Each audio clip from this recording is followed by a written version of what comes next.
profeta Ezequiel, capítulo de número 2,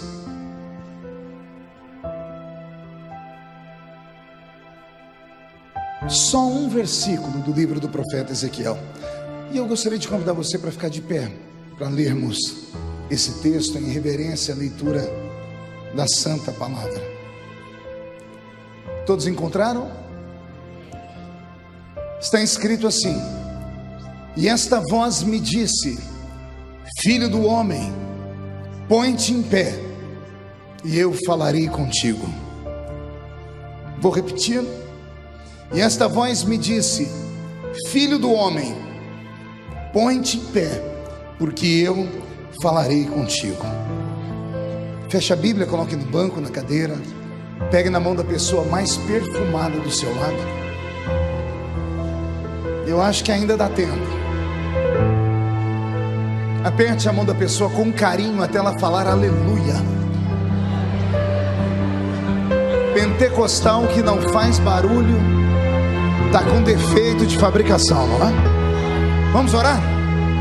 Pai, mais uma vez nós te exaltamos, mais uma vez nós te glorificamos, e nós entendemos que dentro de alguns minutos este lindo santuário ficará pequeno para o tamanho da glória que o Senhor vai mandar do alto dos céus. Os que vieram tristes começarão a saltar de alegria, os que vieram se arrastando voltarão voando para suas casas hoje. E antes que eu comece a revelar os seus segredos, cerque este santuário com a sua presença. E num raio de 5 quilômetros, onde houver um demônio alojado, eu dou a esses demônios segundos para sumirem de Santo André, porque se não sumirem, serão queimados pelo poder da sua glória que aqui será derramada. Rasgue os céus sobre nós nesta tarde, nos surpreenda nesta tarde. Manda anjos de fogo descerem aqui, que estes anjos desçam trazendo brasas de fogo nas mãos. Comecem a esparramar estas brasas entre nós, e onde houver um crente cheio do Espírito Santo, toma ele nas suas mãos esta tarde, meu Pai, e fala conosco, e fica conosco. É o que eu te peço agora e sempre. E toda a igreja diz: os que podem, tomem seu assento, dando a Jesus uma linda salva de palmas.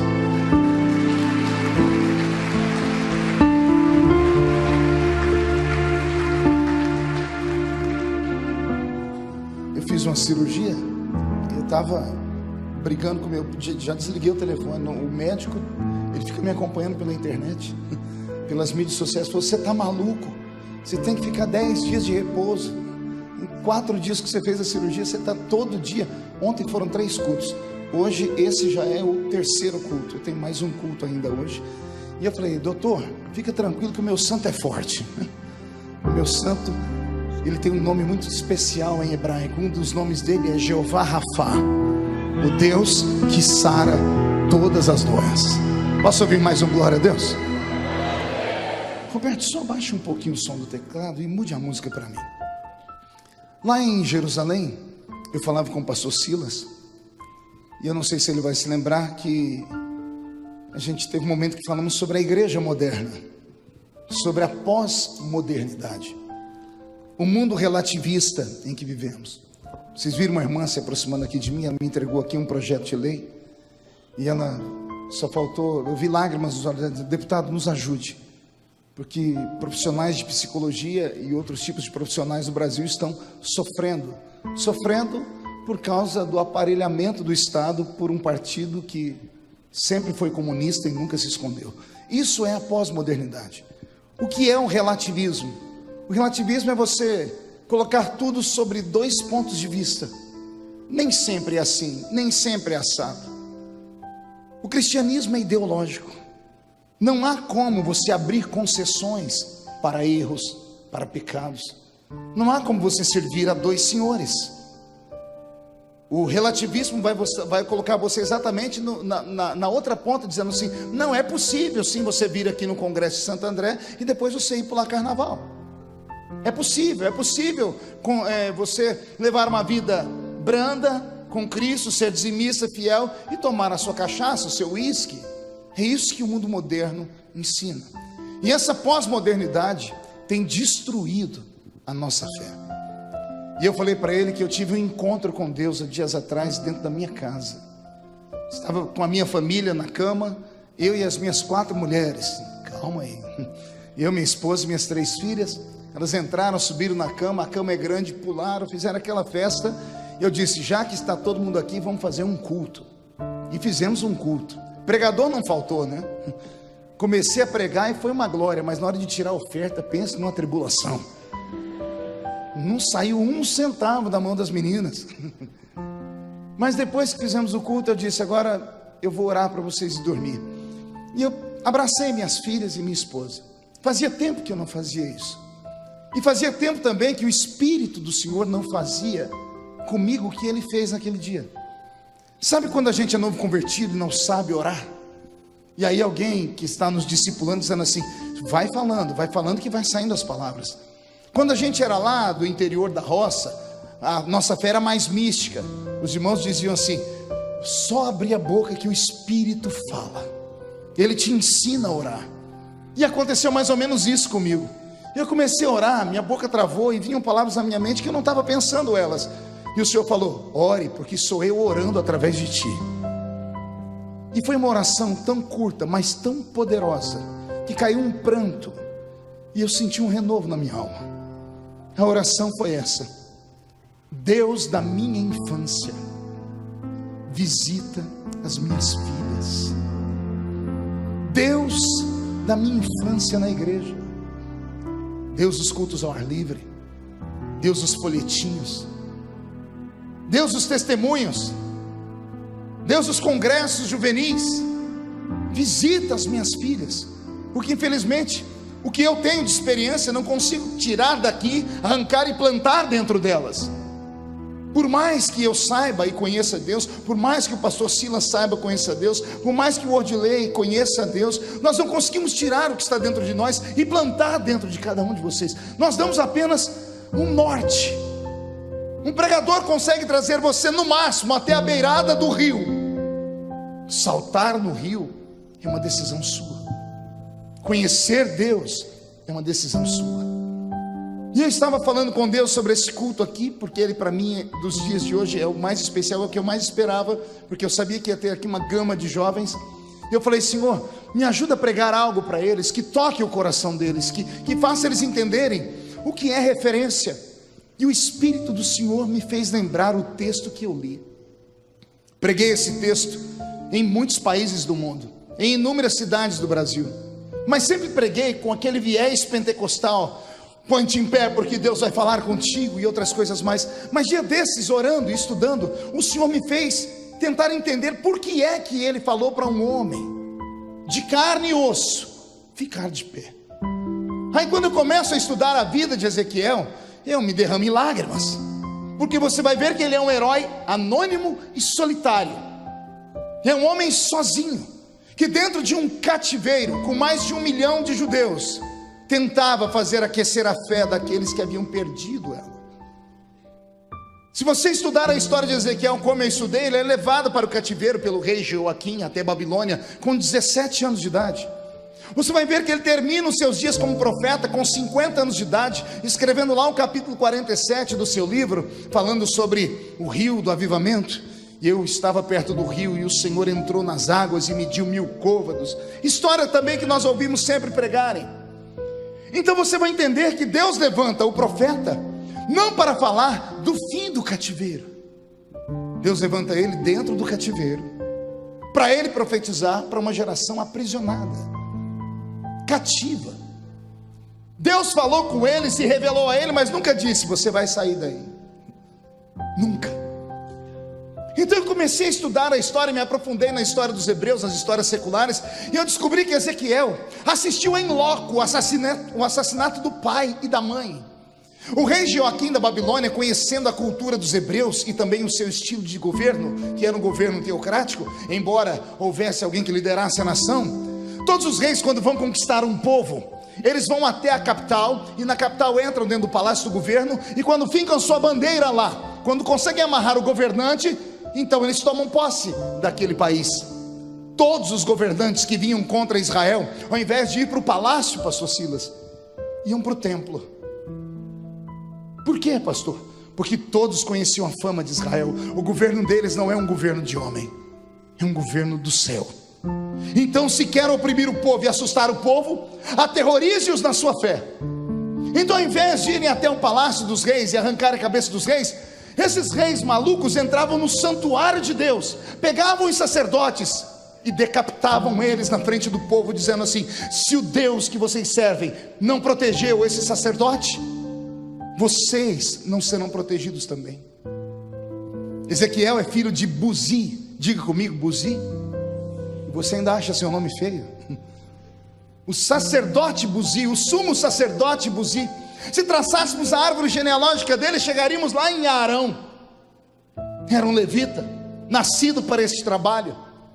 Ezequiel não nasce em uma casa de levitas comuns, ele nasce em uma dinastia de sacerdotes.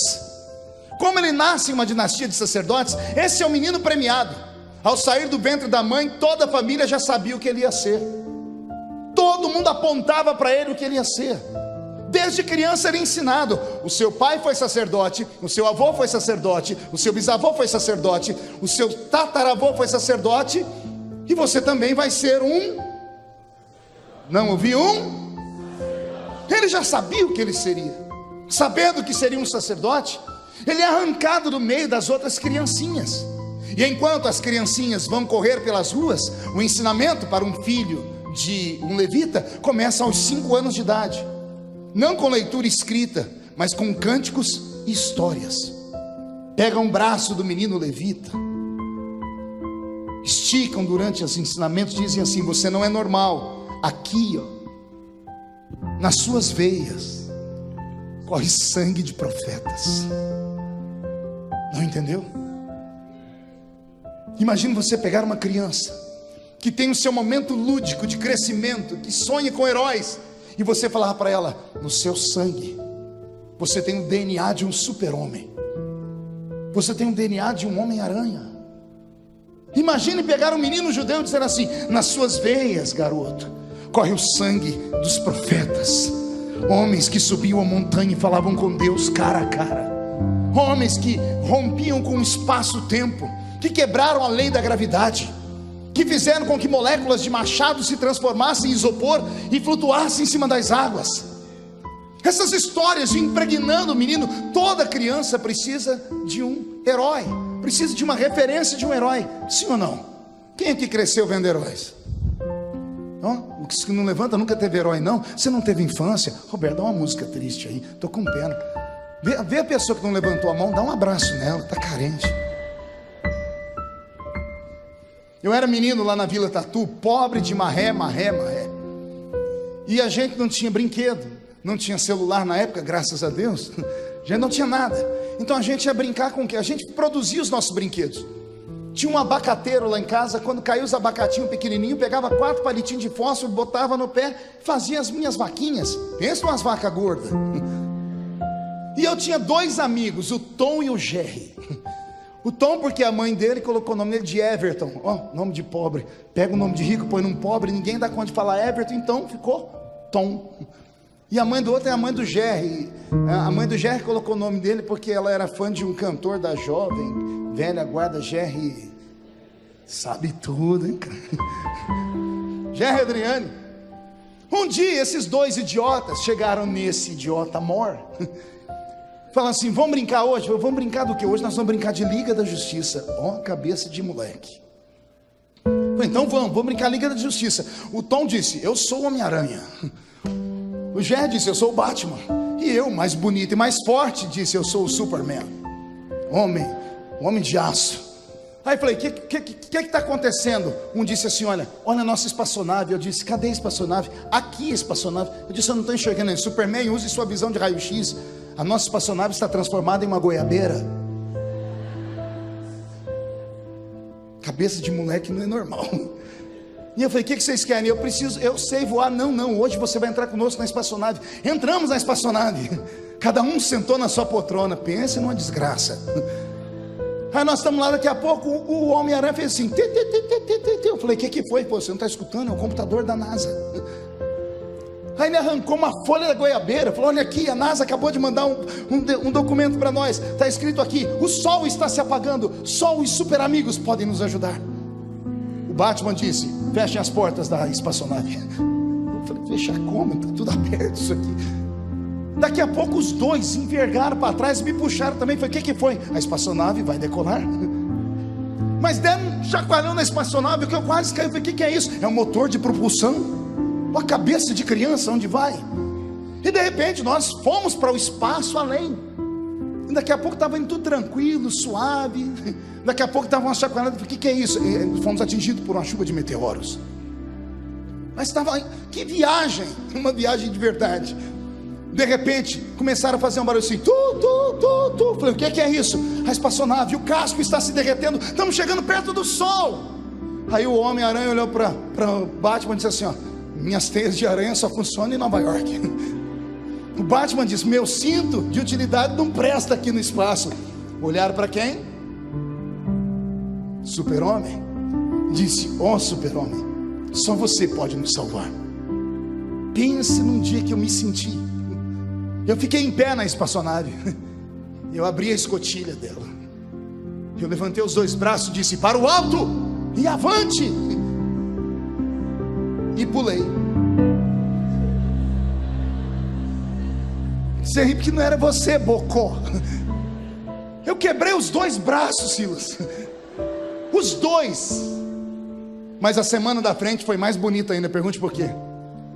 Só fala se perguntar. Só se perguntar gritando.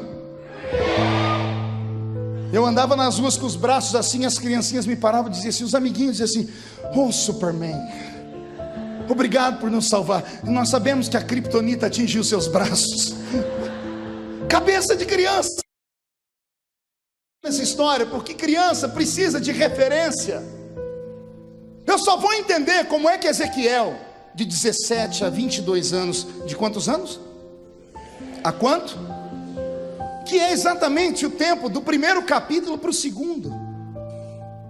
Quando ele narra a sua história dizendo: no ano 5º do reinado do rei Jeoaquim, eu, Ezequiel, em Babilônia, tive visões de Deus. Ele tem 22 anos de idade. Passou 5 anos aprisionados. 5 anos carregando sobre si fardos horríveis. Primeiro, do trauma de ter assistido o pai ser decapitado. É uma cultura horrível no Oriente Médio. Até hoje eles fazem isso. Quando querem humilhar e mostrar que tem força, eles arrancam a cabeça da pessoa. Vocês já viram vídeos disso do Estado Islâmico? Eles arrancam as cabeças. Ele assistiu o pai ser decapitado. Ele seria o próximo, mas quando olharam para ele, menino novo, com 17 anos, estudado, dos 5 aos 12 preparado, era como um Daniel. Era como os 3 meninos que foram levados junto com Daniel para Babilônia. Era um menino estudado, então eles queriam a cultura dele, pouparam a vida dele. Ao invés dele, aos 17 anos de idade, já preparado para ser levita do santuário, porque aos 18 anos eu preguei isso aqui um dia nessa igreja, dei um ensinamento sobre o tabernáculo aqui, e eu falei que aos 18 anos, o menino preparado dos 5 até os 18, aos 18 ele recebia a força de deixar de ser um levita comum para ser um levita do santuário, e ele entrava no átrio, e no átrio ele ia tanger um instrumento, como o Roberto faz, ou trabalhar na pia de bronze com o que seria o protótipo de um batismo no futuro, etc. Então faltava para ele só 1 ano. Ele gastou 12 anos da vida dele estudando, olhando aqui pela janelinha da casa dele. Pergunte: olhando o que, pastor? Os outros meninos brincar na rua, e ele com a cabeça no meio dos livros da Torá. Aqui do lado uma figura masculina, o pai, o tio, o avô, alguém da linhagem sacerdotal, ensinando para ele os mistérios do Deus de Israel. E ele olhando pelas ruas, brincando, os meninos. Eu imagino ele perguntando: tio, avô, pai, por que eu não posso brincar lá? E o pai, o avô, o tio com muito orgulho dizendo: porque você não é como eles. Você é escolhido. Você nasceu para uma missão. Um dia eles chegarão até você, e você vai poder ajudá-los. Então esse menino gasta a vida dele toda. Falta 1 ano para ele entrar dentro do santuário e conhecer o átrio. E ao invés de receber uma unção para subir ao átrio, ele recebe grilhões nas mãos e nos pés. assiste o pai ser assassinado. Ele é colocado numa leva que é levada à Babilônia, que caminha pelo meio do deserto por dias, semanas, quase meses, o sol queimando sobre o seu rosto. E não bastasse a memória, a imagem do pai sendo decapitado, uma cena grotesca demais, a ânsia, a angústia, as dúvidas, questionando onde o Deus do meu pai estava.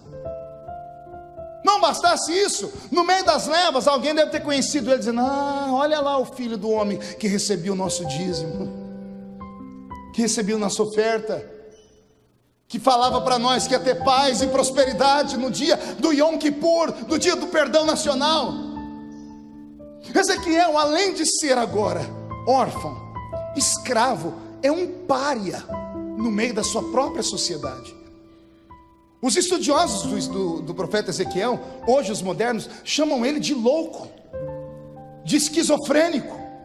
E quem é que não ficaria louco numa situação dessa? Você vê o seu pai ser decapitado na sua frente, você vê os seus sonhos da noite para o dia escorrerem por água abaixo, você começar a questionar se o seu Deus existe de verdade ou não.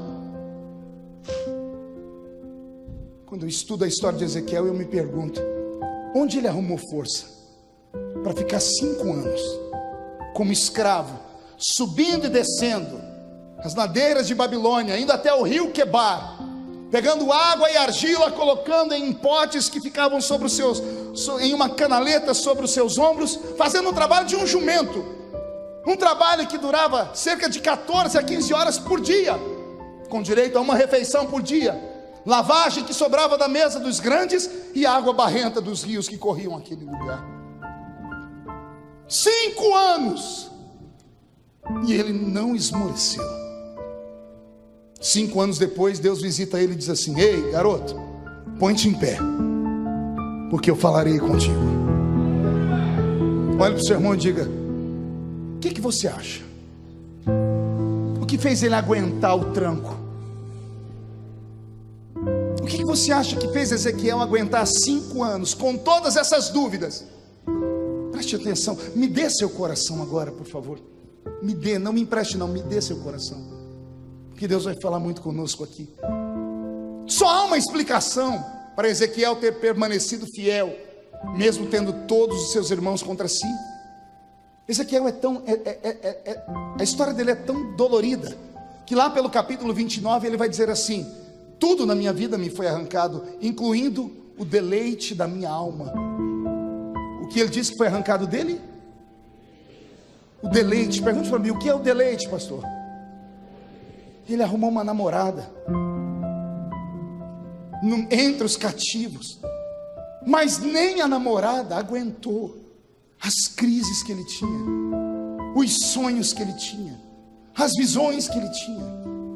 Ele foi um homem separado e segregado de tudo e de todos, porque tinha uma missão a cumprir.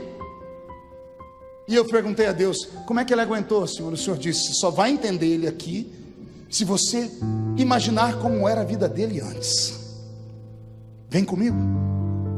Vou te apresentar um outro Ezequiel agora. Não um garoto de 22 anos, forte, capaz de aguentar 5 anos de luta. Não um menino com 17 que vê o pai ser assassinado. Não, eu quero convidar você a conhecer um Ezequiel garoto, que terminou os estudos, está dentro da casa dele, que a casa dele era uma casa de levita, e a casa de levita, não sei se você sabe como funcionava no mundo antigo, os levitas moravam tudo amontoado. Quando Moisés deu a terra ao povo, Josué que fez a repartição de terra, cada uma das 12 tribos ficou com um pedaço de terra, com exceção a tribo de Levi. Os levitas não tinham terra, não tinham nada. No último dia, deixaram eles apavorados. Eu imagino os levitas dizendo: Deus os esqueceu. Aí Josué tira um testamento diferente, diz assim: assim diz o Senhor, para os levitas a herança é diferente, eu, Senhor, serei a sua herança. Bonito isso, sim ou não? Agora pergunte para mim, o que significa isso, pastor? Significa que você vai depender de Deus para tudo, para comer, para beber, para dormir, para vestir. É isso. Eu quero que você volte dentro de uma choupana, uma tenda, uma das tendas da família levítica. Os pais, os avós moravam juntos. Aqui em um pequeno cômodo mora um homem, uma mulher e uma criança. O nome do homem, Buzi. O nome da mãe eu não sei, mas o nome do menino é Ezequiel. O pai acorda todos os dias às 5 da manhã. Que horas, igreja? Porque ele tem um trabalho diferente. Ele acorda e a primeira coisa que faz, além das orações, é pegar um tacho de óleo que tem nele mirra e tem nele também um unguento perfumado, e ele pega e passa sobre a sua barba. O cheiro agridoce invade Você já viu? Quem aqui tem mais de uma mulher dentro de casa? Filha, por exemplo. Quem aqui tem o azar de ter a sogra também? Eu acho que é só eu. Quando as minhas mulheres se preparam para sair de casa, Deus os acuda. Elas começam a usar perfume, começa a doer o nariz da gente. E detalhe, nenhuma quer usar o mesmo perfume, cada uma com um cheiro. A casa é grande, entope o nariz da gente. Imagine você numa tenda, e o pai acordando, passando aquele óleo na barba, e a barba fica com aquele cheiro agridoce, e o cheiro vai entrando nas narinas. A mãe ajudou, a mãe acordou para ajudar o pai, mas a criança acorda pelo cheiro. E quando ele acorda, puxa aquele tapete assim em cima do rosto, que eles cobriam com pele, e fica olhando o pai. A pequena tenda é iluminada com um menorá ou uma lamparina, e o pai está se vestindo, a roupa dele chega a reluzir, porque é branca. O pai arruma na cabeça um chapéu, um turbante chamado mitra, em dourado escrito aqui: santidade ao Senhor. O pai pega um pergaminho enrolado, coloca debaixo do braço, vai para uma abertura na tenda que dá para Jerusalém, estende a mão e diz: paz sobre a cidade de Davi, paz. Ele olha para a esposa e diz: como é que eu estou? Ele diz: está bonito, meu marido, então cuida do meu filho, porque eu vou trabalhar. E o marido sai de casa 5h30, sai apressado, porque 6 horas tem que estar no santuário já. Ele já está à distância. O menino que está ali ergue a cabeça e deve ter falado assim: mamãe, posso fazer uma pergunta? Quem tem filhos aqui? Quem lembra da fase do seu filho quando ele fazia por quê? Pense numa prova para o pai e para a mãe. Quando a criança entra na fase do porquê, Deus os acuda. Você explica, ela fala: por quê? Você explica. Aí diz assim: mas por quê? Aí você explica. Aí ela pergunta: mas por quê? Aí você perde a paciência. Ezequiel está na fase dos porquês, e fala: mamãe, por quê? Por que o quê, meu filho? Por que a roupa do meu pai é diferente? Diferente do que, Ezequiel? Eu já vi a roupa do pai dos meus amiguinhos. Tem um pai do meu amiguinho que mora ali, ó, ele chega todo dia com a roupa cinza. Tem um outro que mora ali, chega com a roupa colorida. Por que a roupa do meu pai é branca? Eu imagino a mãe se emocionando e dizendo: meu filho, está começando a virar homenzinho, mamãe vai te ensinar. Sabe aquele amiguinho seu ali, que o pai dele usa roupa cinza? A roupa dele é escura porque ele trabalha na lavoura. Tem falta de água em Israel, então a roupa é escura porque para ele poder usar várias vezes sem ter que lavar. Sabe o pai do seu outro amiguinho que a roupa é colorida? Ele é comerciante, usa roupa colorida para chamar a atenção das pessoas. A roupa do seu pai é branca porque ele representa um reino, ele representa um outro mundo, ele representa uma outra profissão. A profissão de fazendeiro pode alguém conquistar e comprar, filho. A profissão de empresário também, mas a profissão de ser um sacerdote não. Essa não vem da terra, essa vem do céu. Estou com meu corpo todo arrepiado. Ah, Ezequiel. Mais alguma pergunta, filho? Mamãe, então quer dizer que meu pai trabalha para quem? Ele trabalha para Deus. Me explica. Explico. A carteira de trabalho do pai do seu amiguinho ali da roupa cinza é assinada por um fazendeiro. A carteira de trabalho do pai do seu amiguinho de roupa colorida é assinada por um comerciante. A carteira de trabalho do seu pai é assinada por Jeová Jiré, o Deus da providência. E aí imagina Ezequiel dizendo assim: mamãe, e ele providencia para nós o quê? Filho, tudo. Olha como é pequena a nossa casa. E imagino ele olhando e dizendo: mamãe, é verdade, a nossa casa não tem fogão. Você sabia que a casa dos sacerdotes não tinha cozinha? Não tinha, porque eles não podiam sequer cozinhar para eles mesmos. mulher ficava em casa admoestando os filhos, orando pelos filhos, e o marido trabalhava. Era no final do dia, quando ele saía do santuário, que ele trazia um pouquinho de comida para casa. E era assim, o povo levava a oferta para o altar, eles pegavam pedaços de carne e colocavam em uma panela. Os sacerdotes tinham um gancho aqui na cintura de 3 pontas. Ele fincava o gancho, e o pedaço de carne que vinha era parte dele. E a mãe dele dizia: tudo que nós temos aqui é pouco, mas é o Senhor quem nos dá. É Deus quem põe comida na nossa mesa, é Deus quem cuida da nossa roupa. É Deus, filho, tudo é Deus. Mamãe, por que meu pai tem que usar esse negócio na barba? Ah, filho, porque ele é um sacerdote. Mas por que, mamãe? Explica por que. Explico. O seu pai, quando anda pelas ruas, ele não anda como um homem normal, ele anda como representante do céu. E daí, mamãe? E daí que quando o seu pai passa, todo mundo para e faz assim, ó. Para o meu pai? Não, filho, para o que está escrito na cabeça do seu pai: santidade ao Senhor. Mamãe, o óleo é para quê? O óleo, filho, o perfume, é porque em Israel tem um grupo de pessoas que não podem ver o seu pai. E não podem ver por quê, mamãe? Porque nasceram cegos. E os cegos ficam aonde? Eles dormem na entrada do santuário. E para que é o perfume? Quando o seu pai põe o pé antes das 6 da manhã no degrau e vai subir a escadaria, o vento bate na barba do seu pai, o cheiro entra no nariz do cego.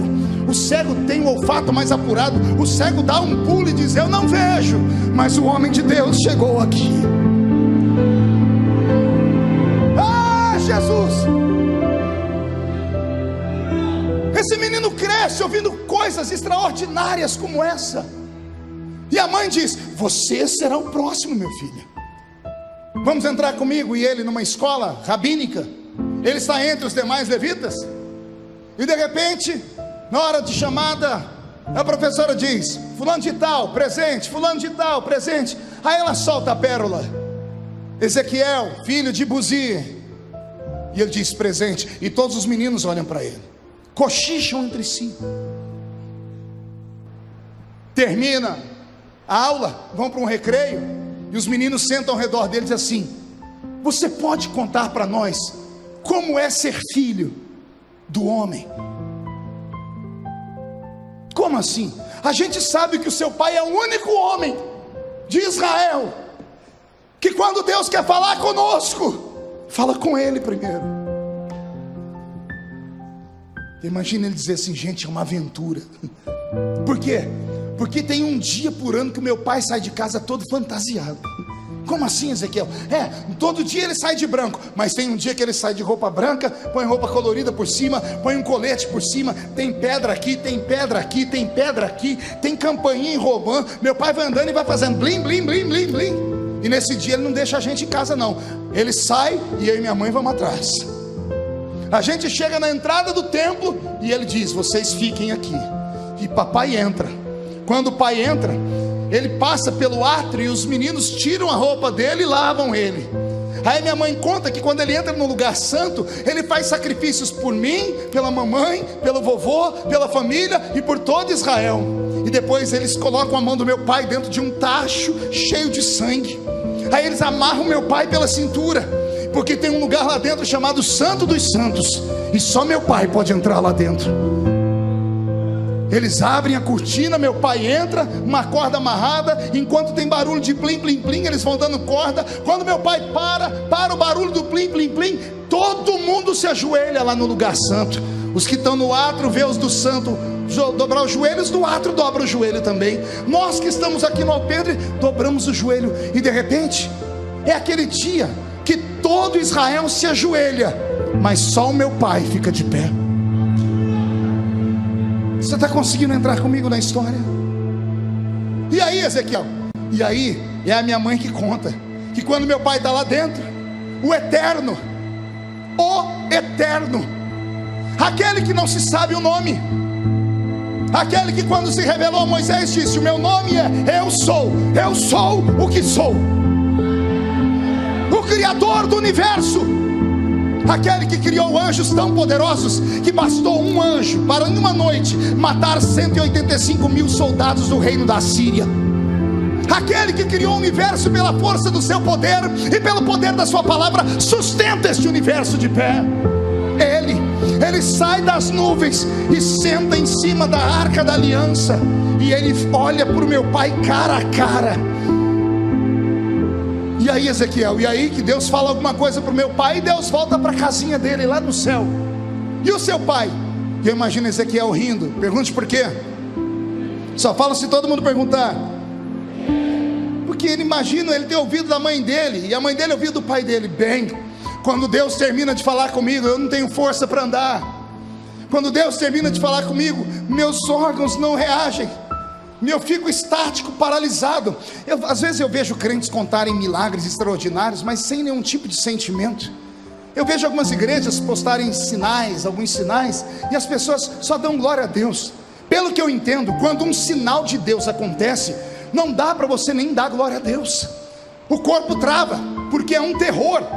Aconteceu quando Israel atravessou o Mar Vermelho. Quem lembra desse milagre? A Bíblia diz que quando Israel atravessou o Mar Vermelho e chegaram do outro lado, quando eles olharam para trás e viram o mar fechar, Israel inteiro se calou. Se calaram por quê? Porque eles estavam diante de uma visão aterrorizante. O Deus, todas as vezes que a Bíblia fala sobre Deus fazer milagres, diz: Deus é um ser aterrorizante, Deus é terrível. Não é isso que acontece?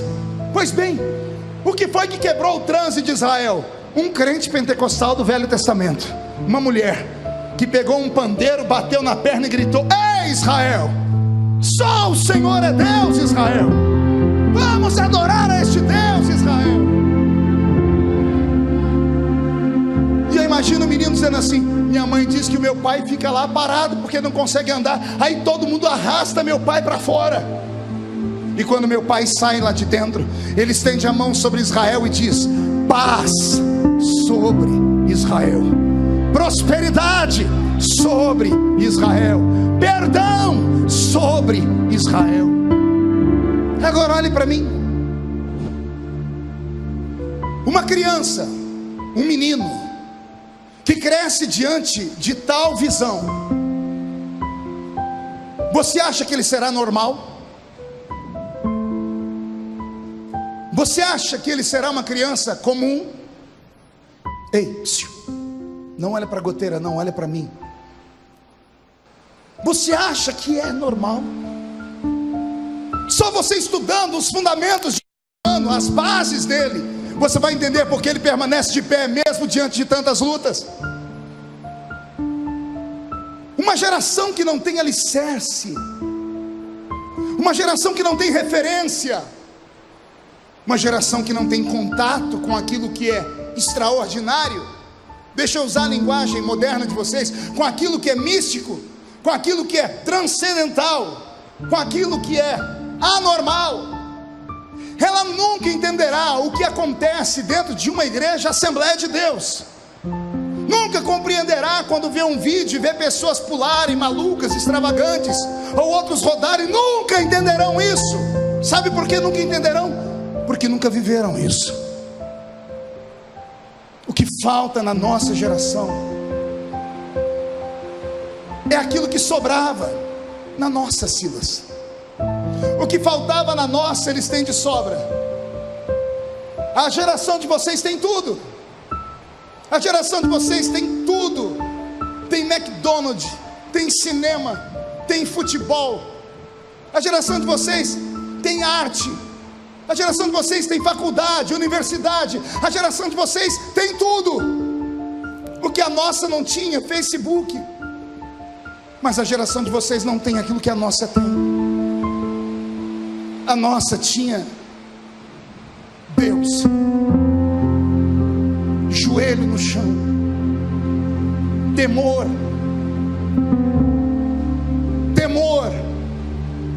respeito. A nossa geração está numa situação tão grave que o crente vem para um culto como esse e o pastor começa a pegar um pouquinho pesado, o crente já se ouriça e diz assim: pega leve, pastor, porque eu pelo menos estou aqui, podia não estar aqui. Essa geração pensa que estar na igreja é o ó, acham que é o suficiente, e não é o suficiente. Dia desse eu estava pregando num culto, e no meio do culto, no meio do corredor, eu olho, tem um cachorro deitado no meio da igreja. E o cachorro não se assustou não, do jeito que estava ficou. Mas aí Jesus começou a operar, e um crente deu glória a Deus aqui, e o cachorro olhou para lá. O outro deu glória a Deus aqui, e o cachorro olhou para cá. Quando todo mundo danou da glória a Deus, não é que o cachorro se empolgou? O cachorro fez assim, au! Um diácono deu um pulo e disse: eita, que o cachorro está crente. Eu disse: não tem nada a ver com cachorro. Cachorro não dá glória a Deus. Animais irracionais não podem adorar a Deus. Adorar a Deus é um atributo só de quem é espírito. Animais são alma vivente. Como não tem espírito, não podem perceber o que nós percebemos aqui. A Bíblia diz que os céus até manifestam a glória de Deus, mas nem os céus dão glória a Deus. Só existe uma raça que dá glória a Deus. Eu achei que essa raça tinha vindo para o culto hoje. A única raça que abre a boca para adorar a Deus é essa que está aqui no nosso meio. Eu aproveitei e dei um ensinamento sobre o cachorro na igreja. Eu disse: alguém pode me explicar por que esse cachorro entrou na igreja? E um engraçadinho gritou lá: ah, pastor, o cachorro entrou na igreja porque a porta estava aberta. Velha piada. Eu disse: exatamente. Mais ou menos como muitos que vêm para o templo. Vêm exatamente como um animal irracional. Entram no santuário, jogam seus corpos pesados na cadeira, colocam a porcaria de um chiclete na boca, agarram seu aparelho celular. Isso quando são solteiros apenas. Quando são casais, extrapolam. Sentam um do lado do outro e ficam fazendo carinho no outro na hora do culto. E aí alguém diz: pastor, mas igreja é família. É família, não é erotização familiar. Esse lugar é santo. Esse lugar é santo. Perguntamos muitas vezes ao nos reunirmos, falamos, eu e o Silas, por que os sinais sumiram? Simples.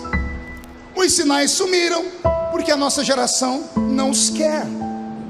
Porque não basta querer, tem que fazer por onde chegar até eles, tem que buscá-los, tem que acreditar que eles existem. E eu sei que uma mente preparada em uma universidade moderna, ainda mais os nossos filhos que infelizmente chegaram às faculdades, às universidades federais, como é que um menino criado ou estudado em uma USP vai acreditar que um homem que nunca estudou uma outra língua pode começar a falar em línguas estranhas aqui dentro? Como? Não é racional para as pessoas. Mas quem disse que a nossa fé é uma fé racional? As pessoas perguntam para mim: Marco, por que você nunca se afastou de Cristo? E olha que você já tomou bordoada. E eu sempre digo: os meus pés sempre estiveram fincados em uma rocha, e essa rocha é Cristo. Os meus olhos viram, os meus ouvidos ouviram, meu coração sentiu. Eu venho de uma geração que tinha sonhos, e eu não falo de sonhos para o amanhã, sonhos com coisas sobrenaturais. Hoje eu tenho até medo de contar meus sonhos, que vão me chamar de esquizofrênico. Jesus me visitou quando eu era criança, pegou em minha mão, eu voei com ele pelo céu. Uma nuvem cheia de coisas ruins veio na nossa frente, bebidas, cigarro, coisas mundanas, e ele olhou para mim e disse: isso não. Ele me soltou e disse: olha o que eu tenho para ti. E eu olhei para a terra, e de repente eu estava em dois lugares. Eu estava me vendo lá, e eu estava aqui embaixo. Entrei em uma casa e saí com uma bibliazinha debaixo do braço. E ele disse: vou te levar pelo mundo para ser porta-voz da minha palavra.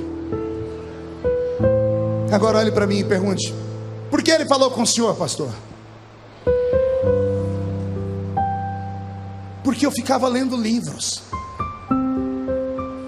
ficava lendo livros de histórias.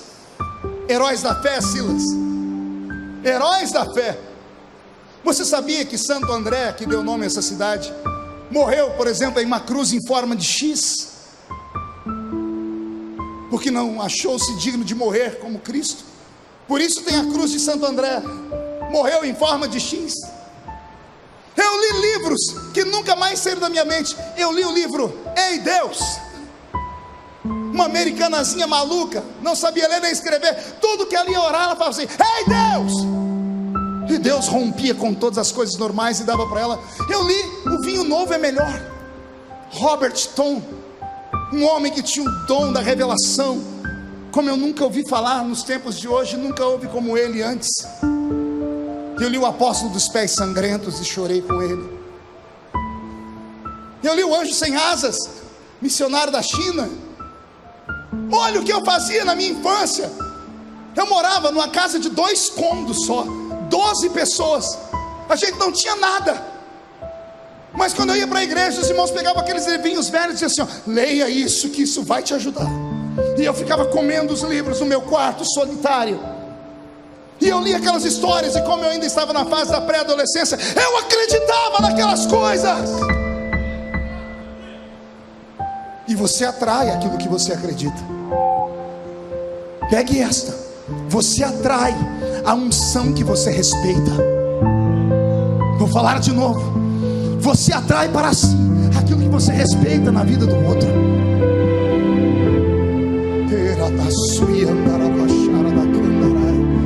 O Senhor está aqui. Falo, não falo como pregador, como falo porque eu sinto Ele aqui. Deus está com um semblante sério nesta tarde. Caminha Ele entre nós, e esse arrepio, essa vontade de chorar, essa vontade de dar glória a Deus que alguns sentem, não é a empolgação da minha voz, é Ele fazendo uma vistoria sobre o seu povo, é Ele tentando encontrar aqui uma geração que volte a acreditar nele, uma geração que pode acreditar que não me interessa onde você mora, qual é a sua posição social, qual é o seu nível cultural, mas alguém que se acreditar no que eu estou pregando, e nesta noite ainda se trancar no seu quarto, ou dentro do seu carro, ou quem sabe se afastar um pouquinho para uma montanha, e começar a dizer: se é verdade que aquele homem falou, eu quero para mim, eu quero para mim. Eu não me responsabilizo pelo que vai acontecer na sua vida. Alguém acredita que Deus pode levantar alguém aqui nessa tarde? Levantar alguém para um ministério poderoso? Alguém acredita? Deixa eu fazer uma pergunta diferente: alguém se candidata? Olha que tristeza, dê uma olhadinha pela igreja. Estou perguntando se alguém se candidata a ser usado por Deus. Mas eu não me estranho com essa reação, porque eu vejo isso hoje no mundo inteiro. Nossas meninas querem ser como a Gisele Bündchen. Nossos meninos querem ser como o Cristiano Ronaldo. Na minha época, eu queria ser como o pastor Luiz de Almeida. Foi o primeiro livro que eu li, pai da nossa pastora, Carta aos Gálatas. Eu falei: Deus, eu queria ser isso. Eu ia para a escola dominical e o professor começava a falar que Deus usava Moisés e Abraão, e Deus podia fazer isso hoje. E eu dizia: então eu quero essa unção. Eu corria em congressos, onde dizia tem um profeta, estava eu lá, sentava na primeira fila. Sabe qual eram os meus apelidos? Fanático, desequilibrado, beato, santarrão. Eu não tinha um amigo na igreja. Os meus amigos eram todas as irmãs do círculo de oração. A irmã Maria de Paula, que foi a minha professora, analfa de pai, beta de mãe, só tinha 2 dentinhos na boca, o zagueiro e o atacante. Um dia ela sentou comigo e disse assim: Deus falou comigo, só que eu não consigo explicar. Eu falei: tenta. Ela pegou a Bíblia dela toda rasgada. Ela disse: Deus falou para mim que você gosta das histórias daqui, não gosta? Gosto. Que você admira os heróis aqui, não admira? Admira. Ele falou assim para eu te falar: eles tiveram o tempo deles. Eu falei: e ela falou: da capa para frente, Deus diz que é o seu tempo. E começa a me emocionar, porque eu volto com a memória lá atrás, aqueles cultos que a gente não tinha nada, era uma sanfona e um pandeiro, e o hino era só foi na cruz onde um dia eu vi. Nossos pregadores não sabiam falar bonito, mas quando abriu a boca para falar, algo saía deles, que fazia os médicos da cidade parar para ouvir um presbítero da igreja. A gente não entendia aquilo, era um outro mundo. Eu me sentia seguro quando eu vinha para o culto, por isso que eu não perdia culto nenhum. Que alegria que era entrar naquele salãozinho 4x3, meu Deus, aqueles bancos todos quebrados. Que delícia que era sentar ali e ver os irmãos dar o seu testemunho, o seu testemunho, ouvir os irmãos falar tudo errado. Eu já contei aqui, mas acho que vale a pena lembrar. Meu grande herói foi o irmão Ovídio Ramos, presbítero que faleceu alguns anos atrás, com quase 90 anos. Pense num homem forte, um negro alto de uns 2 metros de altura. A mão dele parecia uma raquete de tênis, tão grande que era, e a barriga assembleiana. Só olhar para o pastor Silas, curva da prosperidade. O Ovídio era só para rir, meu Deus. Ele não sabia ler direito. Os diáconos do salãozinho não sabiam escrever, e os crentes não sabiam falar. Aí um crente que não sabia falar chamava um diácono. O senhor pode escrever um pedido de oração para mim? O diácono não sabe escrever, mas ele emenda alguma coisa. Aí o diácono que escreveu, sabe Deus o que? Manda por mão Ovídio, que não sabe ler. Entenderam ou não? O que não sabe falar, manda o que não sabe escrever, escrever. O que não sabe escrever, escreve alguma coisa e manda porque não sabe ler. Quando o irmão Ovídio pegava o pedido de oração na mão, a gente entrava em oração. Deus tem piedade do seu servo. Quando ele lia de uma vez, a igreja fazia assim, ó. Mas quando ele colocava o papel aqui, as irmãs do círculo de oração faziam assim: Deus tem piedade. Ele levava o papel para lá, trazia para cá, levava. Um dia ele disse assim: vamos orar aqui pela irmã Isabel. Ele tentava falar bonito ainda, que segundo consta, fez está fazendo vamos orar para a irmã Isabel que está aniversariando. Ou é o contrário, vamos orar para a irmã Isabel que fez uma cesariana. Lá na mocidade, levanta a Isabel: irmão Vídeo, sou eu a Isabel. Ele: e daí, garota? 12 aninhos. E daí que eu não fiz cesariana não? Uai, mas está escrito aqui. Não, está escrito aí que eu fiz aniversário. E ele: mas é tudo festa, é tudo a mesma coisa, é tudo a mesma coisa. Como é que aniversário é a mesma coisa que cesariana? Isso entrava na mente da gente sem nenhum tipo de peso. A gente não tinha demérito, a gente não ficava julgando. Amava ver ele cantar os hinos da harpa, que os hinos da harpa ele começava só a primeira, a segunda palavra, depois ele andava no nananã, nhenhê, nhenhê, nhonhô. Não só saía a melodia. De vez em quando ele fazia milagre. Eu disse que ele fazia o quê? Vou contar. Um dia ele pegou uma música da harpa e colocou dentro de uma outra melodia, e deu certo. Vocês lembram aquela música assim, ó?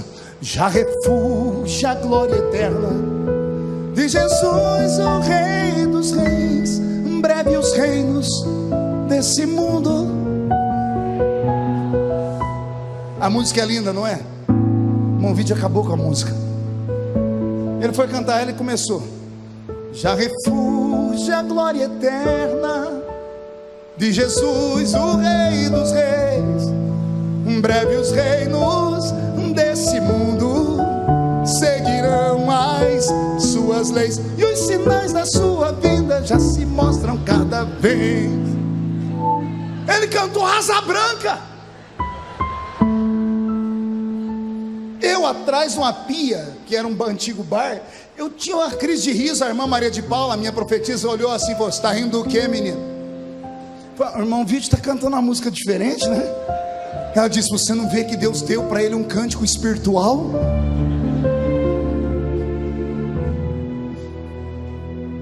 Esse meu herói um dia chegou no culto com um olho desse tamanho. Deus falou comigo hoje à tarde que vai levantar alguém aqui. E ele me falou que vai levantar alguém aqui com a mesma unção do profeta Albuquerque. Alguém falou: desculpa, unção de que profeta, irmão Vídeo? Albuquerque. Não tem Albuquerque na Bíblia não. Vai ler a Bíblia. Tem, ué. O Albuquerque disse assim, ó: aviva a tua obra, Senhor, no meio dos anos. No meio dos anos a notifica. Na ira lembra-te da misericórdia. É o profeta Abacuque. Mas ele conseguiu enxergar lá o Albuquerque. Ele arrumou uma confusão com a diretora do círculo de oração. O círculo de oração era imenso, tinha 6 irmãs. E ele falou assim: hoje eu quero pregar aqui sobre a profeta Joana. E alguém fez: meu irmão, vídeo, que profeta é essa? Salão pequeno é uma benção. A pessoa debate com o pregador.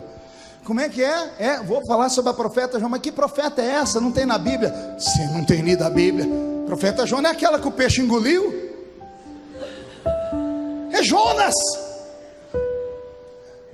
Eu cresci nesse meio.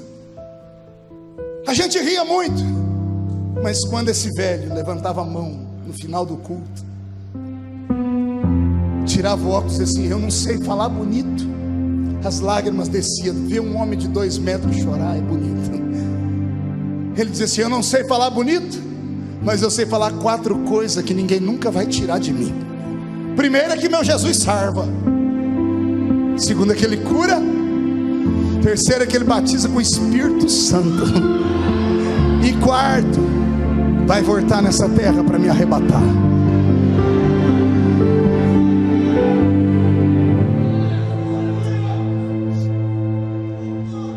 Com a semelhança entre Ezequiel, Marco Feliciano, Silas Josué, a nossa semelhança é que nós vimos, nós experimentamos. Deus é real. Ele pode pegar qualquer um entre nós e colocar entre os príncipes da terra. É preciso apenas uma paixão, uma fome, um desejo. Eu estava em outubro em Nova York. Tinha saído da ONU, uma reunião pesada, onde eu queria pegar o nosso embaixador e quebrar o pescoço dele, porque ele votou contra a nação de Israel. E para espairecer, eu saí da ONU, dispensei motorista, disse: não, eu preciso andar aqui pelas ruas, eu estou ruim. Estava andando, indo para o centro de Manhattan. Comecei a olhar a beleza dos Estados Unidos, aquelas construções, fui ficando mais calmo. De repente eu recebi uma visitação. Uma voz falou comigo: sou fiel ou não sou? Eu parei. Quem me segue no Facebook viu que eu tive a experiência e fiz uma livezinha chorando, andando pelas ruas. Eu parei. Eu disse: eu sei que tu és fiel, mas do que o senhor está falando? E a voz falou comigo: ô cortador de cana, olha onde eu te coloquei. Eu te tirei da boleia de um caminhão e te coloquei representando uma nação na ONU. Tudo isso pela boca dos profetas que não sabiam ler nem escrever, das irmãzinhas do círculo de oração que diziam para mim: fica firme, menino, não vai para o carnaval, abre mão dos seus prazeres, abre mão da sua própria juventude pelo seu Deus, se apegue ao seu Deus. Você pensa que é fácil? Você pensa que é fácil você sofrer preconceito dentro da igreja porque você tem uma visão espiritual diferente da dos outros? Você acha que é fácil? Você está no meio de uma juventude, você querer ser descolado como um garotão mais bonito da igreja, que tem um carro importado na hora, que paga para todo mundo uma sorvetada, que vai fazer viagens, que vai para a praia, que posta suas selfies, e você ser um Zé Mané, você não tem nem história para contar, não ter nada, e você, porque você vê que todo mundo gosta dele, você quer que todo mundo goste de você também, mas você não consegue ter a vida dele, porque algo dentro de você se move, e não te deixa contar piadas, e não te deixa beber, e não te deixa fumar, e não te deixa azarar meninas, e algo te puxa para um outro mundo. Um dia no meio do mato eu não aguentava mais ser o isolado da igreja. Eu disse: Deus, por que eu não posso ser igual a todo mundo? Por que eu tenho que querer ser santo, buscar, orar, jejuar, ler a Bíblia? Por quê? Por que eu não posso ser? Todo mundo vai para o mesmo céu. E o Senhor falou para mim: porque um dia você vai ajudar eles a caminhar. Hoje eu ando na minha cidade e encontro aqueles meus amigos. Quando eles sabem que eu estou lá, fazem fila para ir na minha casa, chegam e se jogam de joelhos no chão. São crentes, permanecem na igreja sem experiência nenhuma, vida arrebentada, não tem experiência para dar aos filhos, os filhos estão perdidos. E eles olham para minha casa, para minha família. Graças a Deus eu tenho uma família estruturada, abençoada. Um deles, dia desse, me agarrou e disse: por que eu não subi o monte com você aquele dia? Eu só chorei com ele. Oportunidades passam. Esse culto de hoje não é normal. O Senhor te trouxe aqui para dizer a você que Ele quer se revelar a você, Ezequiel. Mas Deus só pode se revelar a você dentro daquilo que você sonha e deseja e anseia. Se você não sonhar e desejar, Deus não pode te levar. Como eu disse, essa geração tem tanto que não tem falta de nada. E como não tem falta de nada, não busca como a minha geração buscava. E aí eu pergunto, Silas, será que nós erramos? Porque ao invés de criar filhos, será que criamos monstrinhos? Dê uma olhada pela igreja, você vai ver que são poucos os de cabelos brancos. Significa que a geração que conhecia Deus foi embora. E a nossa? Eu olho para as minhas filhas e falo, essa madrugada eu cheguei da vigília, terminei de pregar às 3 horas, eu rolava de um lado para o outro na cama em agonia, não estava em casa. E eu comecei a chorar, falei: Deus, minhas filhas, dá a elas o que o Senhor me deu. Pai chega uma hora que se desespera por filhos. Ah, como eu queria arrancar daquilo que eu tenho e plantar dentro delas, mas não posso. Elas têm que buscar a experiência delas. Ezequiel só aguentou o tranco, só superou a vida porque ele tinha referência. Ele sabia que Deus era real. Por tudo que veio, ele sabia que Deus tinha um propósito naquilo. 5 anos depois, Deus se apresenta a ele e diz: Ezequiel, põe-te em pé, porque eu quero falar contigo. Só que interessante que Ezequiel já estava de pé. Ele estava carregando barro e água, ele não estava deitado, ele estava em trabalho. E aí Deus está falando para ele: ó, você está de pé por fora, mas por dentro, acho que eu cheguei na hora certa, porque para todo mundo você está vivo, mas aí dentro a chama parece que está começando a apagar. Eu vim acender ela, Ezequiel. Põe-te em pé, porque eu quero falar contigo. O Senhor está me dizendo aqui que tem homens e mulheres aqui dentro, pastor Silas, que não sabem suas histórias. Muda a música, Roberto. Não sei se você acredita, eu estou tendo visões. Eu vejo pais e mães, e vejo bebês deitados nos berços, e o pai e a mãe em madrugadas com a mão sobre esses bebês, fazendo promessas a Deus: se o Senhor curar meu filho, se o Senhor curar minha filha, eu entrego no seu altar. É você. Você não se adapta em lugar nenhum porque você está fora do lugar. Você não nasceu para ser o que você pensa que é. Há uma chamada na sua vida, garoto. Há uma chamada na sua vida, garota.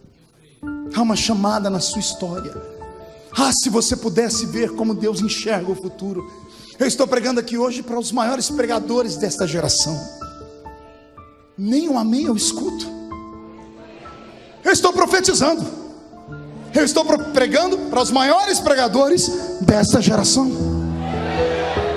Estou pregando para homens e mulheres que, quando atravessarem essas portas depois desse culto, suas vidas não serão mais as mesmas. Mamãe e papai que aqui está, não se assuste esta madrugada. Quando você ver a sua filha chorando: não, pastor, minha filha chora todo dia, depressiva, toma Lexotan e Rivotril por causa dos namorados. Não será esse choro. Entre no quarto para ver. A senhora vai ver a sua filha de boca no pó, dizendo: Deus me dá as nações por herança. Não se assuste, pastor Silas e nem Odirley. Se alguns meninos aqui chegarem e você só: pastor, o senhor tem um livro para me emprestar, um livro de história igual aqueles que o pastor Marco falou, o senhor pode me ajudar? Não se assuste se o seu menino começar a falar: mamãe, me deixa trancado no quarto, eu quero ficar no YouTube vendo pregações. Porque nasce uma geração nesta tarde. Eu falo pelo Espírito do Eterno.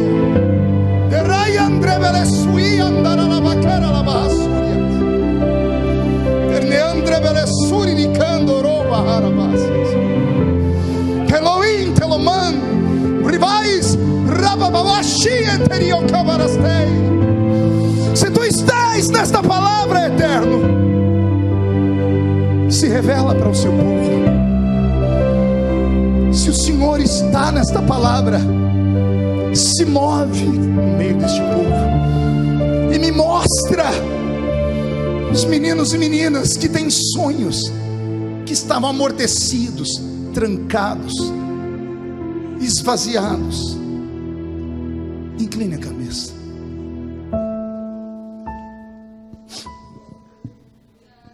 Deus,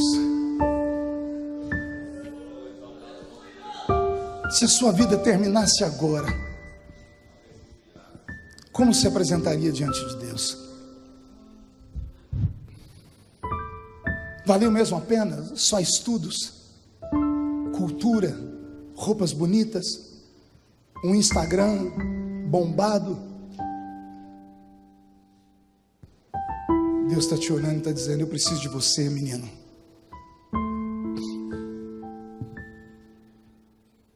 Eu acho que eu não estou bem emocionalmente, estou chorando demais.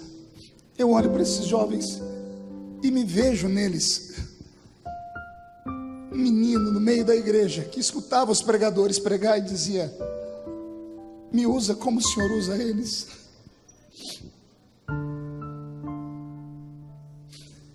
Deseje, busca.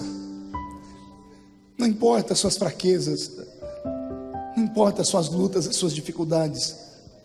Você é jovem, mas dá um espacinho da sua vida para Jesus, Ezequiel.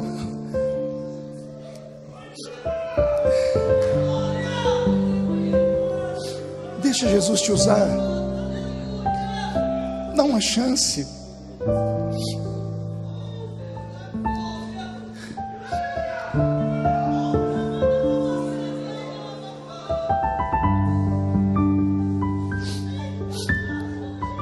Fica de pé comigo.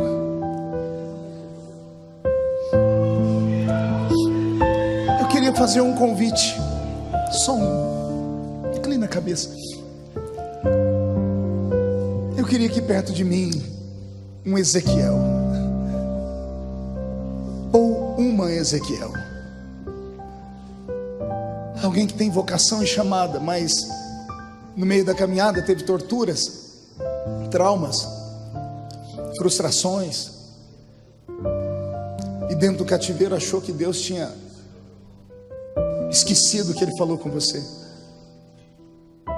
A frustração te levou por um caminho que te separou do Espírito Santo, que roubou as línguas estranhas e os dons.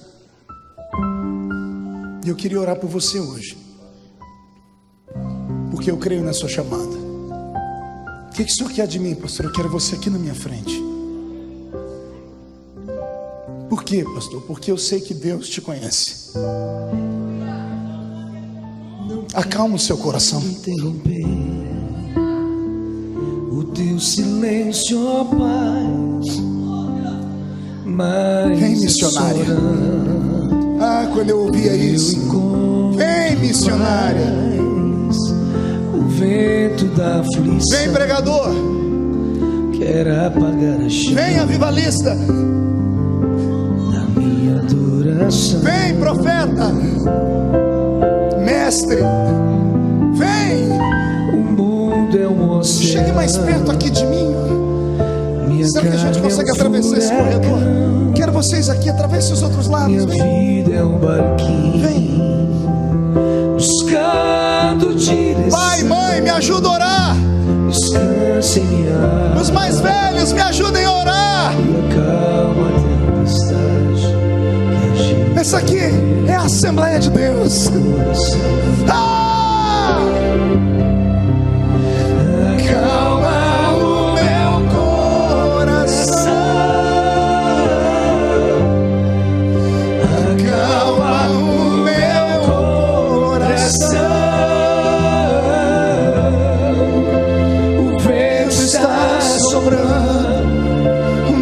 é te adorando que venço a aflição. Acalma o meu coração. O Espírito está se movendo sobre a igreja. Isso, chora, se rasga. Só peço esse mundo, se for em tua presença, acalma o meu coração.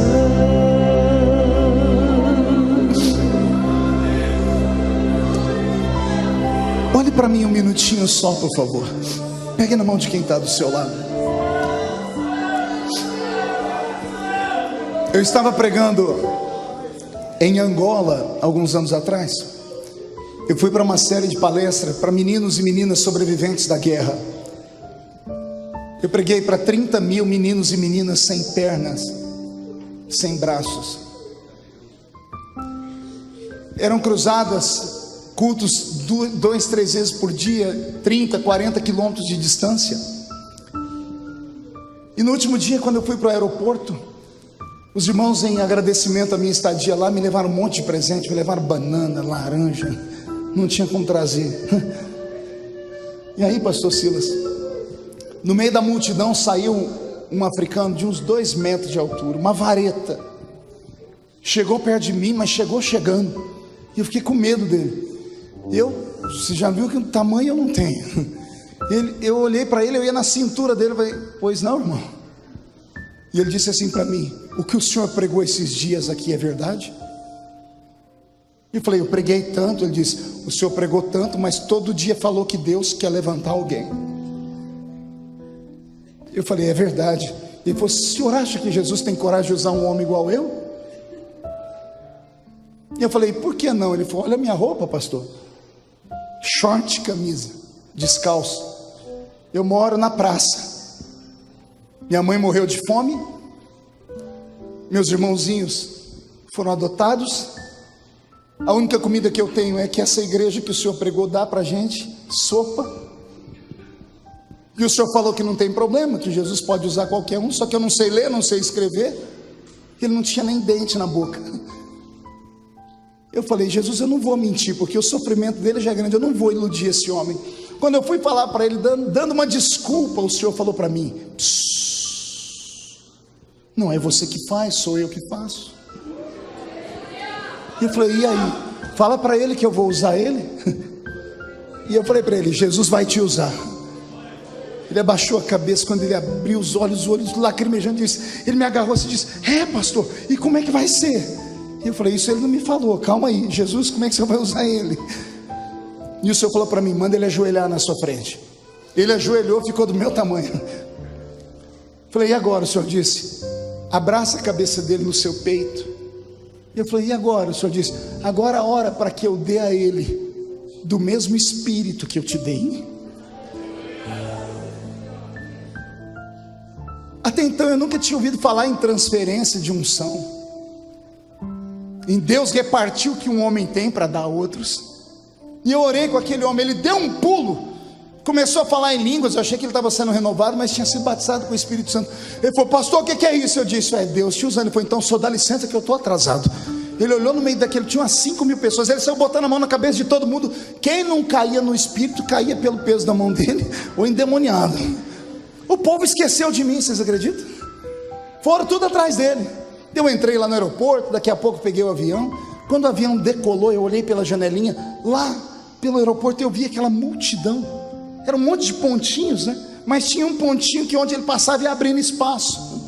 O senhor falou: você vai, mas a unção ficou.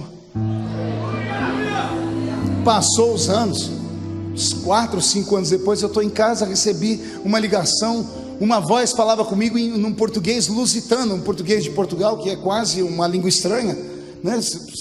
Nós falamos brasileiro, nós não falamos português porcaria nenhuma. Quem fala português são os homens da língua de Camões. É 2 línguas diferentes. E eu mal entendi, ele dizia: é da casa do pastor Marco Feliciano? Eu falei: sim. Qual é o seu e-mail? Eu falei: e-mail? Eu não tenho mail. E-mail de internet. era e-mail. Eu falei, meu e-mail é tal. Não deu tempo da pessoa falar, só fez assim, caiu a linha. 3 dias depois eu recebo um e-mail desse tamanho.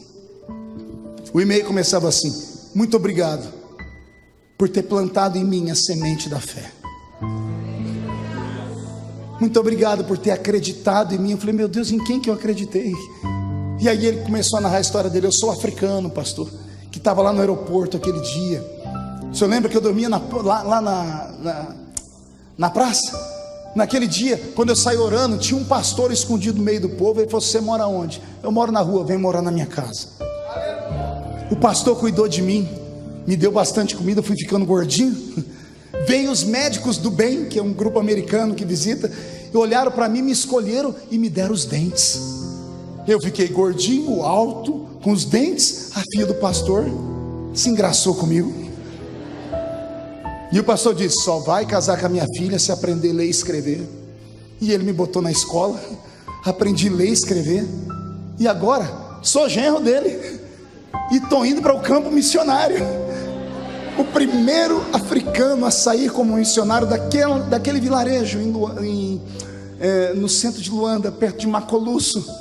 E ele disse, pastor, obrigado por ter acreditado em mim. Quando eu terminei de ler Silas, eu dobrei o joelho e chorei. Disse, Deus, eu não acreditei nele, porque eu olhei como homem.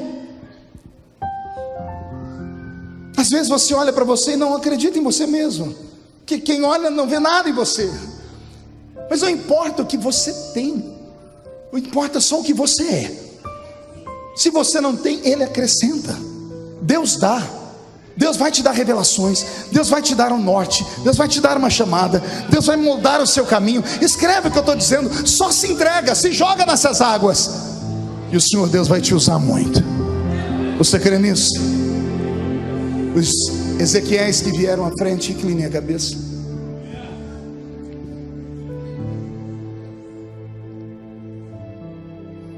Senhor, eu só posso, como disse no início da pregação, e assim termino, trazê-los até a beirada do rio. Entrar no rio é com eles. Eu sei que o Senhor não mudou, meu Pai. Eu sei que os dias são terríveis. Eu sei que há uma escassez de glória. Eu sei que há uma escassez de santidade. Há uma escassez de experiências. Mas o Senhor pode nesta tarde suscitar entre esses homens e mulheres, esses meninos e essas meninas, alguém com uma chamada extraordinária. O Senhor pode selá-los nesta tarde com uma vocação que vai deixar a geração deles embriagada pelo Espírito Santo. Senhor, se o diabo levanta uma geração nova de cantores estranhos, o Senhor pode levantar aqui em Santo André uma geração de levitas extraordinários. Se o diabo levanta, Senhor, uma geração estranha, o Senhor pode levantar aqui dentro deste santuário nesta tarde homens e mulheres que vão fazer a diferença nesse mundo. E eu quero viver para ver, meu Pai.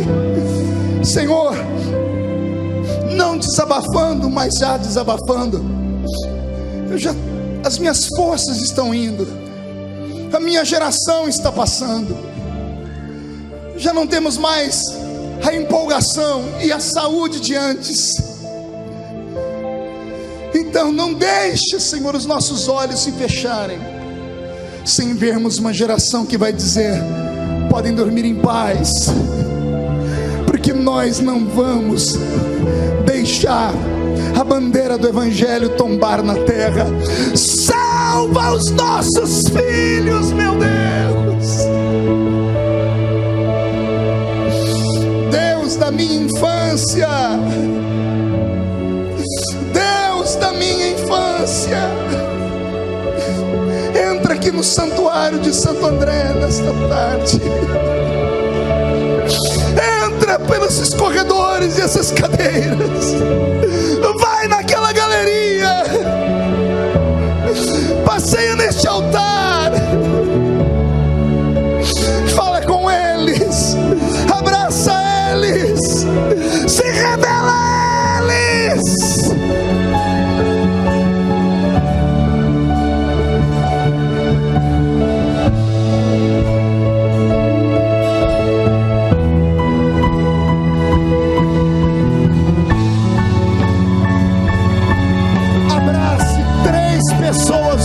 lado. Abrace 3 pessoas do seu lado. Abrace alguém do seu lado. Ore com esta pessoa.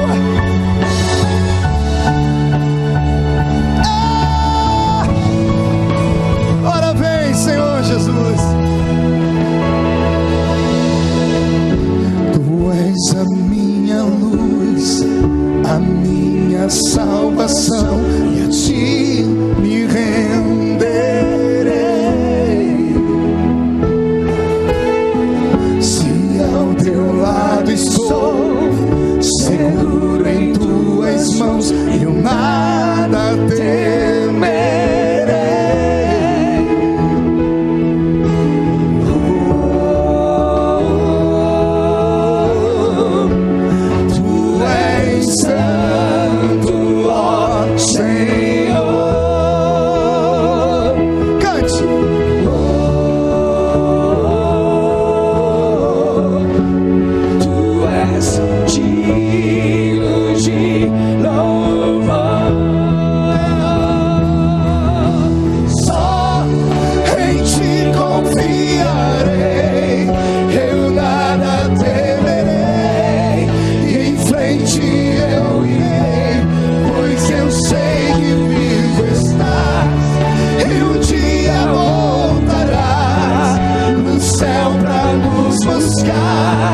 Pra sempre reinarás, aleluia. Ashena manacandoro para suíra caralabara paz.